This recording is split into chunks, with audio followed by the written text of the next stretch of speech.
अस्सलाम वालेकुम एवरीवन। इस वीडियो में हम बात करेंगे कि जैसे कि हमने डिस्कस किया कि अनसर्टेन आउटकम्स हमारे पास आते हैं, जैसे कि हम टॉस करते हैं किसी कॉइन को, या हम लूडो का डाइस चलते हैं, तो हमें नहीं पता होता कि हमारा हेड आएगा टेल आएगा, रिस्पेक्टिवली हमें नहीं पता होता कि डाइस को रोल करने के बाद हमारा क्या नंबर आना है। तो ये जो अनसर्टेन आउटकम्स हैं, इस कॉन्टेक्स्ट में अगर मैं बात करूँ तो we have two things that we gonna talk about, कि जब हमारे पास आउटकम अनसर्टेन होता है, या तो हम वर्स्ट केस में होंगे या हम एवरेज केस देखेंगे।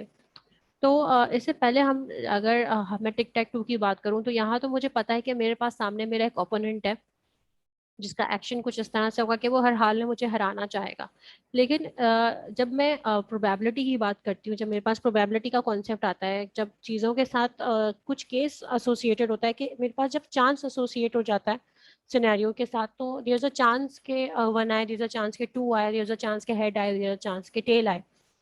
तो जब हम आप जब हमारे पास कुछ इस तरह की चीज होगी, जब इस तरह से अनसर्टेनिटी होगी, तो फिर हम श्योर नहीं होते। तो यहाँ हम बात करते हैं एवरेज के ऊपर। ठीक है। एग्जाम्पल, ऑब्वियसली आपके पास हर किसी कॉइन को मैं अगर टॉस करूंगी, तो मैं ये कहती हूँ कि जैसे जब मैं किसी कॉइन को टॉस कर दूंगी, तो हेड आने की प्रोबेबिलिटी जो है वो 0.5 है। जो प्रोबेबिलिटी है हेड आने की, वो 0.5 है। ठीक है। तो ये प्रोबेबिलिटी कहाँ से आई?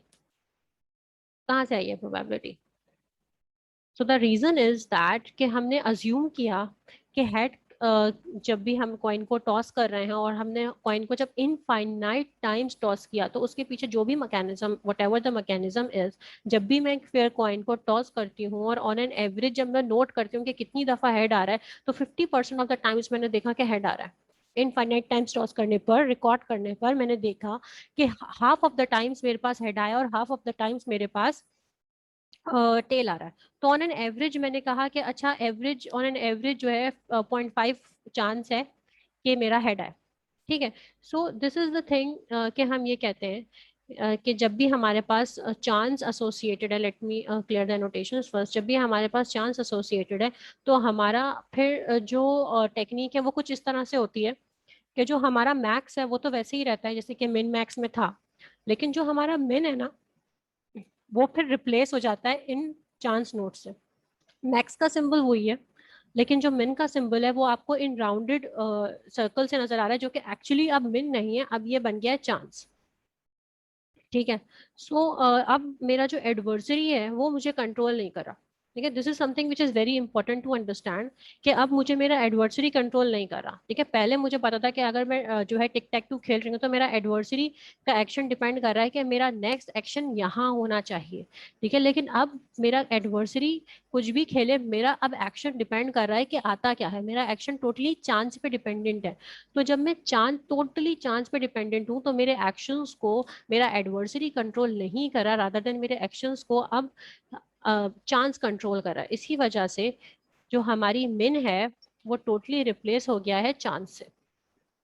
ठीक है। सो जब भी अनसर्टेनिटी की बात होती है, तो हम कहते हैं कि इसमें 0.5% में भी चांस होगा कि टॉस करूं तो या डाइस को टॉस करूं, तो डाइस को रोल करूं, तो देयर इज अ चांस के कुछ भी आए। तो अब मेरे डाइस के रोल होने को एडवर्सरी का कुछ लेना देना नहीं है।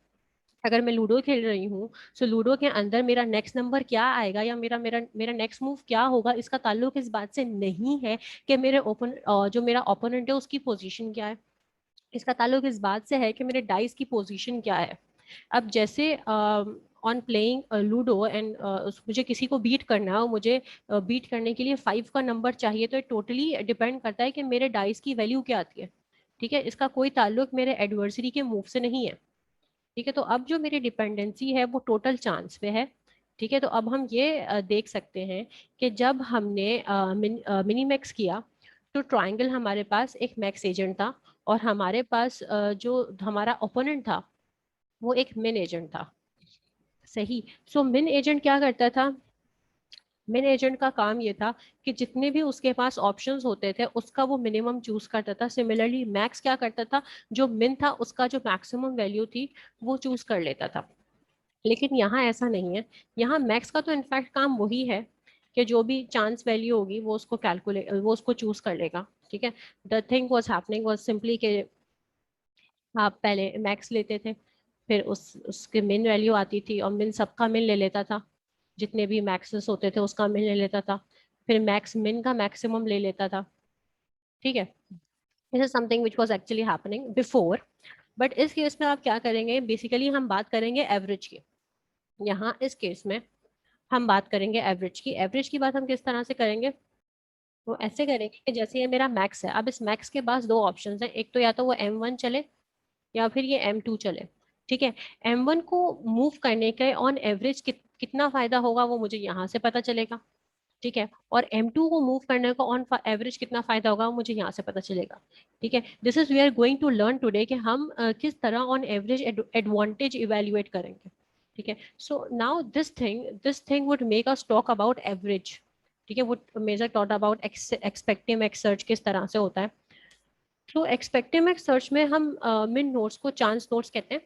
ठीक है, यहाँ पर ठीक है, हम इन नोड्स को चांस नोड्स कहते हैं, और हम करते ये हैं कि what ever you see these rounded node, जब भी आप इन राउंडेड नोड्स को देखेंगे आप कहेंगे चांस नोड्स हैं, और ये तो रेक्टेंगुलर बॉक्स हमेशा टर्मिनल नोड्स होते हैं। तो by talking this the weighted average का कॉन्सेप्ट आता है। तो वेटेड एवरेज होता क्या है, उसके बाद हम इसका वेटेड एवरेज निकालेंगे। वेटेड एवरेज इज समथिंग कि जैसे if you are learning in a university, और उस यूनिवर्सिटी में 60% जो है स्टूडेंट्स, उनकी एज 20 है, 20% ऐसे स्टूडेंट्स हैं जिनकी एज 21 है, और 20% ही ऐसे स्टूडेंट्स हैं जिनकी एज है 22। तो अगर आप मैं आपसे कहूँ कि वेटेड एक एवरेज एज बताएं, तो वो एवरेज एज आप ऐसे निकालेंगे कि 0.6 multiply by 20, 0.2 multiply by 21, 0.2 multiply by 12, और उनके आंसर्स को आप कर देंगे ऐड। ठीक है, तो वेटेड एवरेज आप ऐसे निकालते हैं कि वेट को मल्टीप्लाई करते हैं एसोसिएटेड वैल्यू के साथ, और फिर उन सबको ऐड कर देते हैं। तो अगर मैं 0.6 multiply by 20 plus 0.2 multiply by 21 plus 0.2 multiply by 22 करूँ, तो मेरे पास कोई 20.6 या 20.5 कोई वेटेड कोई एज आएगी। ठीक है, तो जो एवरेज एज है किसी पर्टिकुलर यूनिवर्सिटी के स्टूडेंट्स की वो 20.5 या 20.6 है। Now this is the general idea of weighted average. This is how we'll calculate the weighted average, right? So not simply the min max value अब हमें calculate नहीं करनी, max node की जैसे पहले आप calculate कर रहे थे वैसे ही करनी है, लेकिन यहाँ हमें एक्चुअली करना क्या, यहाँ हमें इनका weighted average निकालना है। ठीक है, and the value is going to be calculated from the children. ठीक है, होगा क्या, ये आपकी चांस नोड है, अब इसका वेटेड एवरेज निकालेंगे। फॉर इंस्टेंस जब भी आपके पास प्रोबेबिलिटी गिवन ना हो, तो आप सबको इक्वल प्रोबेबिलिटी डिवाइड कर दें। ठीक है, तो अगर मैं इस चांस नोट की बात करूं तो इसकी प्रोबेबिलिटी, इसका जो वेटेड एवरेज है वो कैसे आएगा, half multiply by 10 plus half multiply by 10, तो हाफ 5 प्लस 5 इज 10। ठीक है, ये भी half multiply by 9 plus half multiply by 10, तो ये हो जाएगा 54.5। तो यहाँ मैक्स वही काम करेगा जो कि पहले करता था, कि इन दोनों नोट्स का मैक्सिमम ले लेगा जो कि है 54.5। तो यहाँ मैक्स नोट को जो वैल्यू मिलेगी वो होगी 54.5, राइट? तो this brings this whole discussion brings up to the conclusion कि हमारा जो मेन आइडिया है वो ये है कि अब जो हमारा आउटकम है वो हमारा एडवर्सरी कंट्रोल नहीं कर रहा, अब वो टोटली कंट्रोल कर रहा है हमारा चांस। तो जैसे मिन से हम डिसाइड कर रहे थे पहले, अब हम मिन, हमारी जो मिन नोड है वो कुछ भी डिसाइड नहीं कर रही, रादर जो डिसीजन हो रहा है वो कौन ले रही है, वो ले रही है आपकी chance node, by calculating the weighted average from the terminal nodes, right? So this is something which is the main concept of uncertainty, कि जब भी आपकी कुछ इस तरह से uncertain outcomes है, तो आपका जो uncertain outcomes है उनको कतन कोई adversary जो है वुड कंट्रोल नहीं करा, रादर देन हमारे इन सारे अनसर्टेन आउटकम्स को हमारा चांस नोट गवर्न कर रही है, हमारी चांस नोट कंट्रोल कर रही है, right? So thank you so much for now, we're going to discuss it more by using the concept of expectimics in the next video. Allah Hafiz.